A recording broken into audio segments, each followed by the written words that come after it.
Welcome to Buckeyes Tomorrow Morning for Sunday, November 5th. I'm your host, Tom Orr. The Michigan State game is in 6 days. The game against Michigan in 20 days. Ohio State went on the road on Saturday to Rutgers.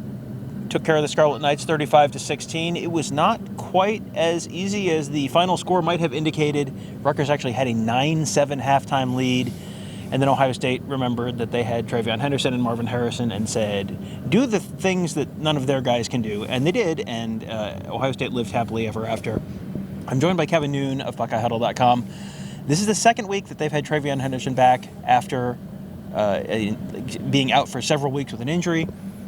It's the second week he's gone over 200 total yards of offense and really helped keep this Ohio State offense on track. If you haven't watched the game and you have it on the DVR, probably just skip the first half in a lot of ways. TreVeyon Henderson obviously had a big game with on the ground and also as a pass catcher. You sit there and you can't say enough about what he means to this team as a healthy running back. He looks a lot more like the freshman running back that he was. This team still, we're in November. November is for championship football. You just need to win these games. I'm sure there are going to be a lot of people who are going to pan the Buckeyes' performance when it comes to the new college football playoff rankings that'll come out on Tuesday. But just win at this point, because the number that really matters right now is that 0 in the loss column. Yeah, if they win out, they're going to be in the playoff. That's, at this point, the only concern would be, hey, if they lose one, they drop one between now and the final selection show. What happens then? If they win out, it all resolves itself. And, as we're recording this, there are still other highly ranked teams playing and not looking like, not putting on particularly dominant performances. So, Georgia, FSU, these outcomes could change wildly by the time you see this show. But at the time when we're recording, super unimpressed. Well, and it changed quite a bit for Ohio State. So Ohio State is not the only team that has looked iffy against okay but not great competition. This is not the Rutgers team that was the Rutgers team when Chris Ash was here. This is a 6-3 now Rutgers team that has some talent and is well coached. They do things that stress you a little bit. They had that real creative 4th and 1. What was it, like a fumble Rooski? A fumble Rooski double hike type of situation. Yeah. It was nuts, and it's the type of play that when you hit on it, you're a genius, and when you miss on it, you're incompetent. Yeah, well, they hit on it, and that ended up being leading to one of 3 first-half field goals for the Scarlet Knights. It was a really impressive performance from Rutgers, and you grade Rutgers on, I think, obviously a very different curve than you're grading Ohio State on, but Ohio State looked, people have been complaining about Kyle McCord's performance, and Kyle McCord had one substantial mistake, that interception in the first half. He was also pretty much dead on. He was not bombing the ball downfield, but that's not what Rutgers was going to let him have. So he took what Rutgers was giving him. They moved the ball relatively effectively in the first half. To me, Kyle McCord is not 2022 C.J. Stroud, but Kyle McCord is doing fine right now. I think in the first half he was 12 of 16. There was an interception. There were 2 drops, and there was an underthrow. Starts off 11 of 11, not a lot of yardage there, a lot of dinks and dunks. Kind of a case of what you saw when Ohio State went against Northwestern, especially the first time around in the Big Ten championship game with Mike Hankwitz as the DC. Everything is underneath. We're going to force you to beat us under, and with running the ball. And I think Ohio State wasn't as committed to running the ball in the first half as it needed to be. And then in the second half, as Tom said earlier in the show, we have TreVeyon Henderson and you don't. So we should probably utilize them. And they did, and there was much rejoicing on the visitor sideline. Yeah, TreVeyon Henderson finished as the leading rusher and the leading receiver for Ohio State. 22 carries, 128 yards, and a touchdown on the ground. 5.8 yards per carry without a huge play to skew that number. Through the air, 5 catches on 5 targets, 80 yards. He did have a 65-yarder through the air. He was a difference maker. This is the second time in 2 weeks since he's been back he's put up a 200-yard total yard performance for them. if he just looks so different. You saw these flashes in 2021. It was like, oh man, I can't wait to see what this kid looks like in a couple of years. And then he was hurt a bunch last year. He's been hurt a bunch this year. And then he's finally back. He's finally healthy. And you kind of go, oh yeah, I remember this guy. Going into the home stretch of this season, he could be a really crucial piece of this offense. Rutgers had not given up a 40-yard plus play on the season, and now that you can cross that one off the list. So there you go with that. He is going to be pivotal, and I think that it's going to be very important for Ohio State to be able to utilize TreVeyon Henderson for whatever type of championship run may be in the cards for this team. I mean, obviously coming into this week in particular, the passing offense was much further ahead than the rushing offense. We're starting to see a little bit more with the rushing offense.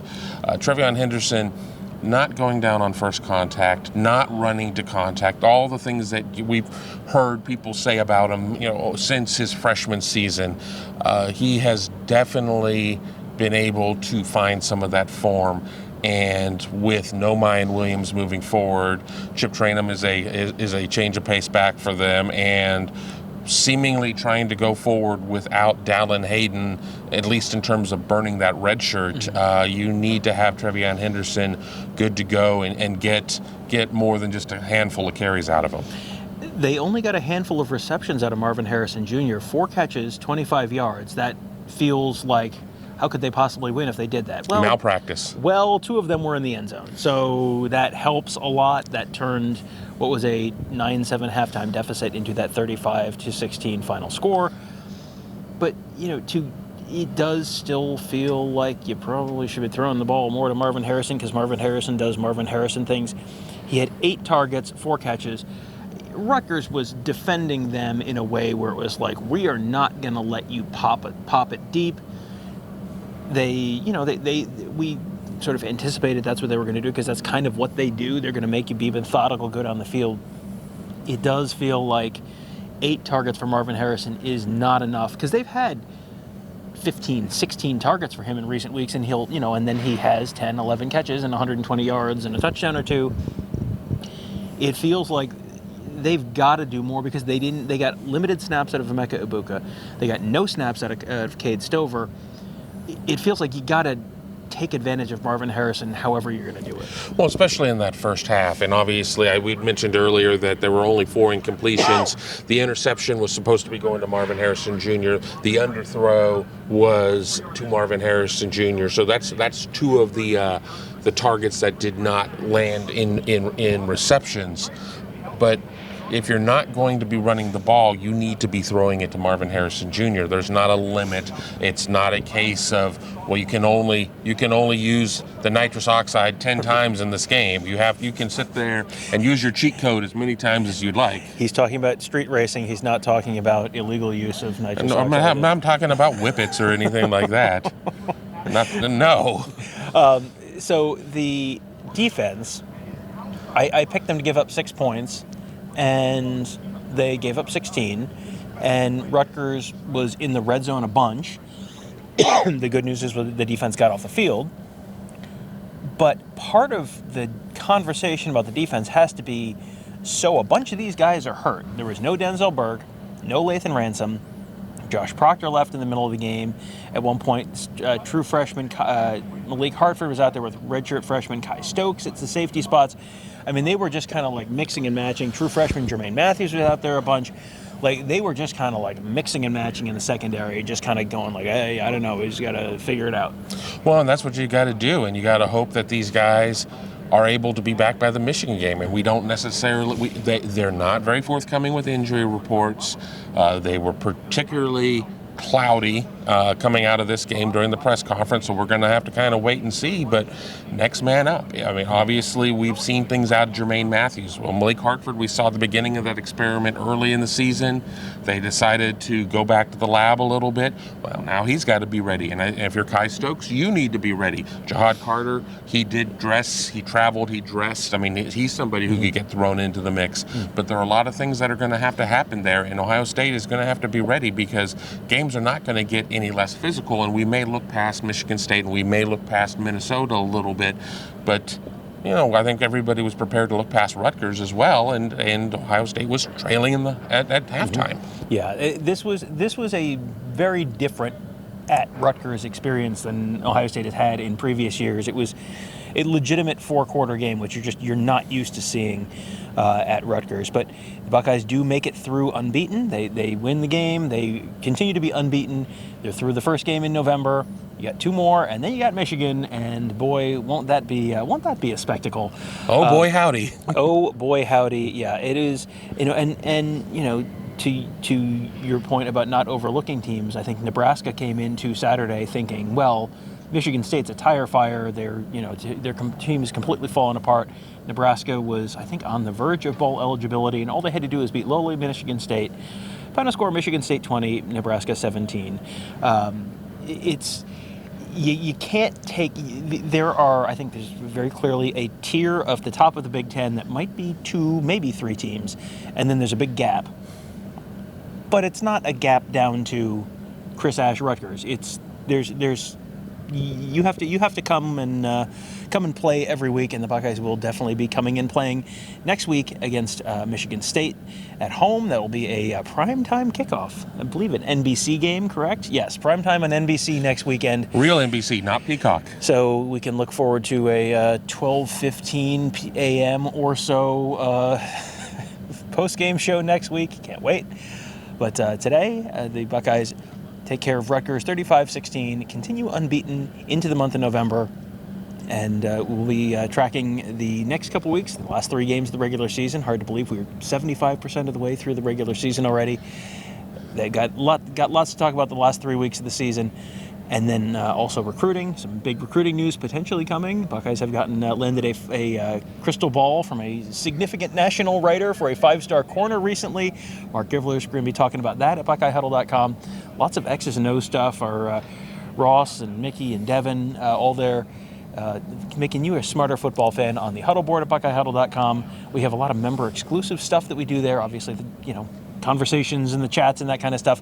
But also when we do the Ross Fulton morning shows, the versions of them that are posted on the board, we have all those game highlights in there. So if you find that, hey, I really like those, you can find those on the Huddle board at BuckeyeHuddle.com. And we have an archive of those building now as well. So a lot of there's more value every week there as a member of BuckeyeHuddle.com. And with the Michigan game now being 20 days away, seems like a great time. Like if you've been thinking like, I'm thinking about it, maybe I'll try this. Sign up for a month, give it a shot for a month.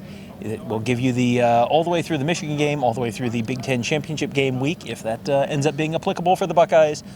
You're getting into the final home stretch of the early signing day, all that stuff and more. It's all great reasons to become a member at BuckeyeHuddle.com. And if you are watching this on YouTube, make sure you hit that thumbs up for us. I hope other folks find these shows. Make sure you're subscribed, and make sure you hit that bell so you get notified whenever we go live. That will do it for today. Thank you guys all for joining us. Have a great day. We'll talk to you tomorrow.